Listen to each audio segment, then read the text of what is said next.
ஓம் சிவாய. ஸ்பிரிச்சுவல் ஜோதிடம் டிவி நேயர்களுக்கு அஸ்ட்ரோகே இசையங்காரின் பணிவான நமஸ்காரங்கள். வார பலன் 5/8/2024 11/8/2024 வரலும் உண்டான வாரத்திற்கு என்னென்ன பலன் மேஷம் முதல் மீனம் வரைன்றதை பார்ப்போம். முதல்ல இந்த வாரத்தினுடைய கோல்சாரம் அப்படின்னு எடுத்தோமேனால் காலபுருஷ தத்துவத்தின் 2வது ராசியான ரிஷப ராசியில் செவ்வாயும் குருவும் இருக்க, கடகத்தில் புதனும் சூரியனும் இருக்கக்கூடிய காலகட்டம், சுக்கிர பகவான் சிம்மத்திலும், கன்னியில் கேதுவும், கும்பத்தில் சனி பகவான் வக்கரகதியிலும், மீனத்தில் ராகுவும் இருக்கக்கூடிய காலகட்டம். இந்த வாரம் பார்த்தேனால் சந்திரன் ஆயில்ய நட்சத்திரம், அதாவது கடக ராசி தன்னுடைய ராசியிலேயே இந்த வாரத்தை ஆரம்பித்து துலா ராசி 4ஆம் இடத்தில், அதாவது தன்னுடைய ராசிக்கு 4ஆம் இடமான துலாத்தில் சுவாதி நட்சத்திரம் வரலும் போகிறார். இதனால் பார்த்தேனால் என்னென்ன மாற்றங்கள் ஏற்படும் அப்படின்றத ஒரு ராசிக்காகவும் பார்க்கலாம். இந்த வாரத்தில் வரக்கூடிய விசேஷ நாட்கள் அப்படின்னு பார்க்கும்பொழுது, இந்த வாரத்தில் 7ஆம் தேதி அன்னைக்கு ஆடிப்பூரம், திருவாடிப்பூரத்து ஜெகத் உதித்தாள் வாழின்னு சொல்லக்கூடிய ஆண்டாள் பிறந்த தினம்.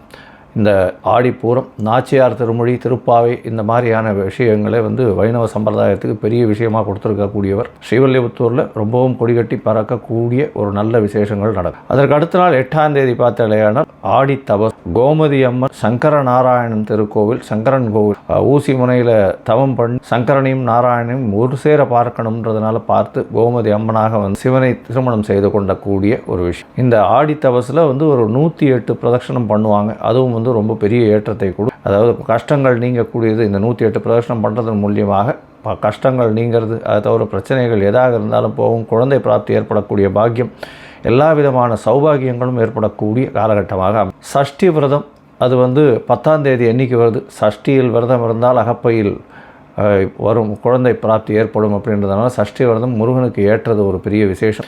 முருகனுக்கு வேண்டிட்டு சஷ்டி விரதம் இருப்பாங்க. எதிரிகளை வெல்லக்கூடிய காலகட்டமாகும், அதாவது வெல்றதுக்காகும், அதை தவிர எந்த ஒரு கஷ்டங்களை விட்டு வெளியில் போவதற்காகவும், குழந்தை பிராப்தி ஏற்படுவதற்காகவும் இந்த சஷ்டி விரதம் இருக்கிறது. இது ஒரு வருஷ காலம், அதாவது 52 வாரம் 58 வாரம் அந்த மாதிரியான விசேஷங்கள் இருப்பாங்க. சரி, இந்த வாரம் எந்தெந்த ராசிக்காரர்களுக்கு சந்திராஷ்டமம் அப்படின்னு பார்த்தேன்னா, தனுசு, மகரம், கும்பம், மீனம் இந்த 4 ராசிக்காரர்களுக்கு சந்திராஷ்டமம் இருக்கும். புதிய முயற்சி வேண்டாம், வெளியூர் வெளிமாநில பிரயாணம் வேண்டாம்னு ஒருவேளை நீங்கள் போக வேண்டிய கட்டாயம் இருந்தது. ஆனால் சந்திராஷ்டமத்துக்கு உண்டான எளிய பரிகாரம் அப்படின்னு சொல்லக்கூடிய அருகில் இருக்கக்கூடிய கோவிலில் நெல் இல்லைன்னா பச்சரிசி தானமாக கொடுத்துட்டு போங்க உங்களால் முடிஞ்சது. அதன் மூலியமாக சந்திராஷ்டமத்தின் தாக்கம் நிச்சயமாக குறையும். மேஷம் முதல் மீனம் வரை எப்படி இருக்குது ஒரு ராசிக்கு அப்படின்றத பார்ப்போம். அதுக்கு முன்னாடி என்னுடைய மொபைல் நம்பர் கீழே ஸ்க்ராலிங்கில் போய் உங்களுக்கு அஸ்ட்ராலாஜிக்கல் கன்சல்ட் தேவைப்பட்டதுன்னா எனக்கு ஃபோன் பண்ண.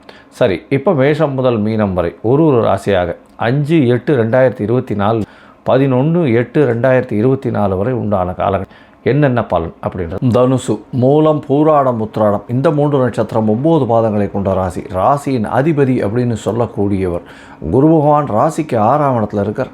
செவ்வாயோடு சேர்ந்திருக்கார். 5ஆம் அதிபதி 12ஆம் அதிபதினு சொல்லக்கூடிய செவ்வாயோடு சேர்ந்திருக்கார். அதன் மூலியமாக உங்களுக்கு செலவுகள் அதிகமாகும்.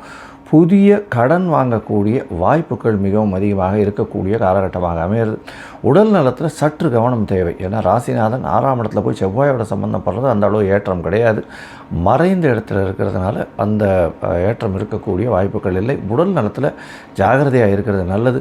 செவ்வாயோடு சேர்ந்து 6ஆம் இடத்துல இருக்கிறதுனால எதிரிகள் தொல்லை எவ்வளோ நாள் இருந்தது அதில் ஒரு மாற்றம் கிடைக்கும். நிச்சயமாக எதிரிகளை வெற்றி கொள்ளக்கூடிய வாய்ப்புகள் நிச்சயமாக உண்டு. உங்களுடைய ராசிக்கு பார்த்தீங்கன்னா 8ஆம் இடத்துல புதனும் சூரியனும் இருக்கிற, சப்தமாதிபதி 8ஆம் இடத்துல இருக்கிற. மறைந்த புதன் நிறைந்த கல்வியை கொடுப்பார். இருந்தாலும் 7ஆம் இடத்தினுடைய வேலைகளை அவர் பிரச்சனைக்கு உள்ளாக்குவார். எதிர்பாலினத்தவர் மூலியமாக ஒரு பிரச்சனைகள் வரக்கூடிய வாய்ப்புகள் நிச்சயமாக உண்டு. நண்பர்கள் மூலியமாக செட்பேக் இருக்கக்கூடிய வாய்ப்புகள் உண்டு. அதை தவிர பார்ட்னர்ஷிப் பிஸ்னஸில் ஒரு பிரச்சனைகள் இருக்கக்கூடிய வாய்ப்புகள் நிச்சயமாக இருக்கும். அதை தவிர பார்த்தீங்கன்னா உங்களுடைய ராசிக்கு 9ஆம் அதிபதி 8ஆம் இடத்துல போய் இருக்கிறது இந்த அளவுக்கு பெரிய ஏற்றம் கிடையாது.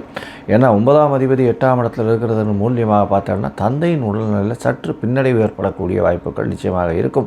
இருந்தாலும் தந்தையின் மூலியமாக திடீர் சொத்துக்கள் வரக்கூடிய வாய்ப்புகள், மறைந்த இடத்துல பணம் வரக்கூடிய வாய்ப்புகள் நிச்சயமாக உண்டு. ராசிக்கு 10ஆம் இடத்துல இருக்கக்கூடிய கேது பகவான் மூலியமாக நல்ல ஒரு ஏற்றம் இருக்கும்.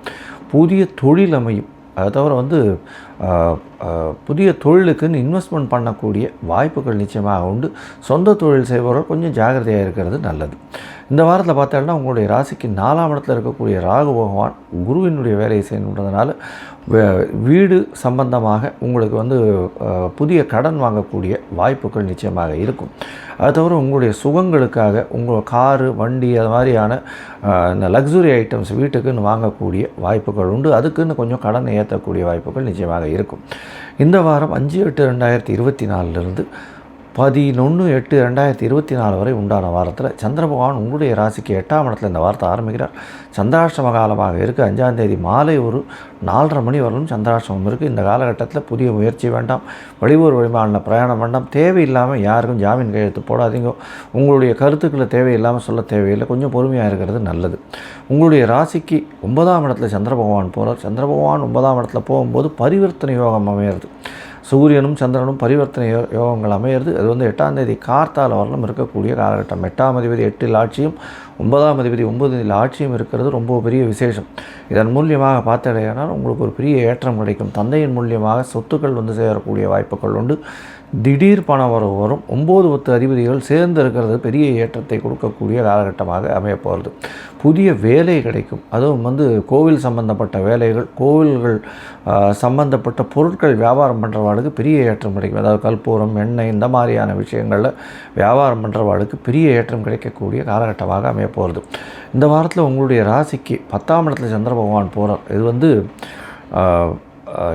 10ஆம் தேதி மாலை அதாவது 8ஆம் தேதி காலை ஒரு 3 மணியிலிருந்து 10ஆம் தேதி மாலை ஒரு 3:30 மணி வரலும் இருக்கக்கூடிய வாய்ப்புகள் இருக்கக்கூடிய காலகட்டமாக அமையிறது. 10ல் போய் சந்திர பகவான் இருக்கிறது 10ல் ஒரு பாவியாக இருக்கணும் அப்படின்னு ஜோதிட சாஸ்திரம் சொல்கிறது. இதன் மூலியமாக தொழிலில் பெரிய ஏற்றம் இருக்கும். தொழில் மூலியமாக அதிகமான நன்மையும் லாபங்களும் வரக்கூடிய வாய்ப்பு இருக்குது. 10ஆம் அதிபதியும் 8ஆம் அதிபதியும் பரிவர்த்தனை யோகம் அமைகிறதுனால ஷேர் மார்க்கெட்டில் திடீர் வாய்ப்புகள் உங்களுக்கு வரும். பெரிய ஏற்றம் கிடைக்கும். கணிதத்துறையில் இருக்கிறவங்க, சொல்லிக் கொடுக்கக்கூடிய ப்ரொஃபஸர்ஸ், அந்த மாதிரியாக இருக்கிறவங்களுக்கு திடீர் ஏற்றங்கள் கிடைக்கக்கூடிய காலகட்டமாக இந்த வாரம் அமைய போகிறது. உங்களுடைய ராசிக்கு 11ஆம் இடத்துல சந்திர பகவான் போகிறார். வளர்பிறை சந்திரனாக இருக்கிறது பெரிய விசேஷம். இதன் மூலியமாக பார்த்தீங்கன்னா 11ஆம் தேதி, அதாவது 10ஆம் தேதி மாலையிலிருந்து 13ஆம் தேதி அதிகாலை ஒரு 2 மணி வரலும் இருக்கக்கூடிய காலகட்டமாக அமையிறது. இந்த காலகட்டத்தில் மூத்த சகோதர சகோதரிகள் மூலியமாக உங்களுக்கு ஒரு நல்ல சந்தோஷமான விஷயங்கள் வரக்கூடிய வாய்ப்புகள் நிச்சயமாக உண்டு. உங்களுடைய ராசிக்கு 8ஆம் அதிபதி 11ஆம் இடத்துல இருக்கிறதுனால வெளியூர், வெளிமாநிலம், வெளிநாட்டிலிருந்து உங்களுக்கு பணம் வரக்கூடிய வாய்ப்புகள் நிச்சயமாக உண்டு. வெளிநாடு போகணுன்னு பார்த்துட்டு இருக்கவாளுக்கு இந்த காலகட்டத்தில் நல்ல ஒரு ஏற்றம் கிடைக்கக்கூடிய காலகட்டமாக இந்த வாரம் அமையிறது. படிக்கக்கூடிய மாணவர்களுக்கு பெரிய ஏற்றம் கிடைக்கும். இருந்தாலும் டாப் யூனிவர்சிட்டிஸ் கிடைக்காமல் ஓரளவு மீடியம் சைஸ் யூனிவர்சிட்டிஸ் வெளிநாட்டில் போய் படிக்கிறதுக்கு நிச்சயமாக கிடைக்கும். இந்த வாரம் நீங்கள் தனுசு ராசிக்காரர்கள் அருகில் இருக்கக்கூடிய ஆஞ்சநேயர் கோவிலுக்கு போயிட்டு வர்றதன் மூலியமாக நல்ல ஒரு ஏற்றமும் மாற்றமும் உங்களுடைய வாழ்வில் கிடைக்கும்.